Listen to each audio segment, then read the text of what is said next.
একাধিক দাবিতে সিপিআইএম এর মিছিল, তীব্র সমালোচনা ডবল ইঞ্জিন সরকারের। পেট্রোল, ডিজেল, রান্নার গ্যাস সহ নিত্য প্রয়োজনীয় জিনিসপত্রের লাগাম ছাড়া মূল্য বৃদ্ধির প্রতিবাদ এবং এসআইআর এ বৈধ ভোটারদের অন্তর্ভুক্ত করার দাবিতে রবিবার পথে নামল সিপিআইএম রানীগঞ্জ এরিয়া কমিটি। এদিন রানীগঞ্জের রোনাই পার্টি অফিস থেকে হুসেন নগর পর্যন্ত মিছিল করে সিপিআইএম।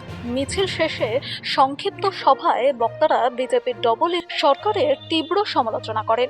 নেতৃবৃন্দের অভিযোগ, বিজেপি ধর্মের নামে মানুষের মনে বিষ ছড়াচ্ছে, শ্রমজীবী মানুষের রুটি রুজি সুনিশ্চিত না করে কর্পোরেটদের দালালি করছে। একই সঙ্গে এদিন রাজ্য সরকারকেও নিশানা করেন বক্তারা। তাদের দাবি, নির্বাচনের আগে 200 ইউনিট বিদ্যুৎ ফ্রি দেওয়ার প্রতিশ্রুতি দিয়ে এখন স্মার্ট মিটার লাগানোর জন্য রাজ্যবাসীকে চাপ দিচ্ছে সরকার। এছাড়া এদিন এসআইআর এ বহু বৈধ ভোটারের নাম বাদ পড়ার অভিযোগ তুলে অবিলম্বে সকলকে তালিকাভুক্ত করার দাবি জানান সিপিআইএম নেতৃত্ব। 21 জুন আজকের দিনে 1977 সালে পশ্চিমবাংলায় জ্যোতি বসুর নেতৃত্বে বামফ্রন্ট সরকার তৈরি হয়েছিল। বামফ্রন্ট সরকার মানে হচ্ছে গণতন্ত্র।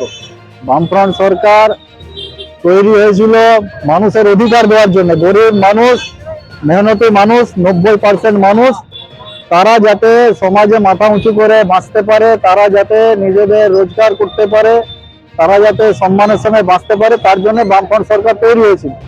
এবং এই বামফ্রন্ট সরকার 34 বছর ছিল। 2011 সালে আপনারা জানেন যে পালাবদল হয়েছিল এবং তারপর আবার 26 সালে তৃণমূলের থেকেও ভয়ঙ্কর একটা দল, বিজেপির দল, এরাও হচ্ছে আরো বেশি স্বৈরাচারী, তৃণমূলের থেকেও ভয়ঙ্কর দল, তারা ক্ষমতাসীন হয়েছে। এরা পশ্চিমবাংলায় যে গণতন্ত্র বামফ্রন্ট সরকার স্থাপন করেছিল, সেই মানুষের গণতান্ত্রিক অধিকারগুলো কেড়ে নেওয়ার চেষ্টা করছে, জোর জুলুম চালাচ্ছে। এবং ইতিমধ্যে দেখেছেন যে ইলেকশন 14 মে রেজাল্ট বেরোনোর পর এরা 4 বার পেট্রোল ডিজেলের দাম বাড়িয়েছে, রান্নার গ্যাসের দাম বাড়িয়েছে এবং মানুষের রুটি রুজি কেড়ে নিচ্ছে। হকারদের উচ্ছেদ করছে। হকাররা গণতান্ত্রিক ভাবে তারা ব্যবসা করছিল, 200-300 টাকা রোজগার করছিল। এরা কাজ দেওয়ার কোনো ব্যবস্থা করছে না, বেকাররা কোথায় কাজ পাবে তার ব্যবস্থা করছে না, কিন্তু হকারদের উচ্ছেদ করছে। এবং আমাদের রানীগঞ্জের গির্জাপাড়া বাঁশের জমি থেকে গরিব মানুষকে উচ্ছেদ করার চেষ্টা করছে, কলিয়ারির জমি থেকে গরিব মানুষকে উচ্ছেদ করার চেষ্টা করছে। মানুষের গণতান্ত্রিক অধিকার কেড়ে নিচ্ছে। এরা খালি হিন্দু মুসলমান মন্দির মসজিদের নামে মানুষকে ভাগ করতে চাইছে। আর আমরা পশ্চিমবাংলা তথা গোটা ভারতবর্ষে মানুষকে ঐক্যবদ্ধ করতে চাইছি। 90-95 ভাগ মানুষকে ঐক্যবদ্ধ করতে চাই। এই সরকার হলো আদানি আম্বানিদের দালাল, বিজেপি সরকার। এরা গরিব মানুষের চিন্তা করবে না। যাদের ভোট নিয়েছে, ভোটের আগে যাদেরকে প্রতিশ্রুতি দিয়েছিল 450 টাকায় গ্যাস দেবে, ভোটের আগে যারা প্রতিশ্রুতি দিয়েছিল যে ডবল ইঞ্জিন সরকার তৈরি হলে মানুষের সমস্ত সমস্যার সমাধান হবে, সেসব কিছু না করে এরা মানুষের উপরে সমস্যা চাপিয়ে দিচ্ছে। এই যে স্মার্ট মিটার এরা চালু করতে চাইছে। স্মার্ট মিটার মানে বিজলির বিল 15 টাকা, 18 টাকা, 20 টাকা, কখনো কখনো 50 টাকাও হবে। এই স্মার্ট মিটার আমরা লাগাতে দেবো না।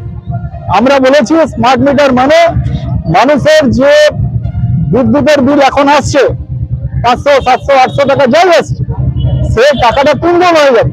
তো গরিব মানুষের রোজগার যদি না পারে, তাহলে স্মার্ট মিটার কি করে লাগাবে? 10,000 টাকায় স্মার্ট মিটার বসাতে লাগবে, সরকার মাত্র 900 টাকা দেবে, বাকি টাকাটা কোত্থেকে আসবে? তাহলে এই যে মানুষের উপরে জুলুম করছে এরা, নতুন সরকার ডবল ইঞ্জিন সরকার ডবল ভাবে মানুষের উপর জুলুম চালাতে চাইছে। আমরা তার বিরুদ্ধে লড়াই করছি। যেমন বিগত 15 বছর আমরা তৃণমূলের জোট চুরির বিরুদ্ধে লড়াই করেছি, মানুষের গণতান্ত্রিক অধিকার পুনঃপ্রতিষ্ঠার সাথে লড়াই করেছি। আমরা আবার লড়াইয়ের ময়দানে নেমেছি। আমাদেরকে কেউ হচ্ছে যে রাস্তা থেকে গরিব মানুষের দাবিতে লড়াই থেকে আমাদেরকে কেউ সরাতে পারবে না।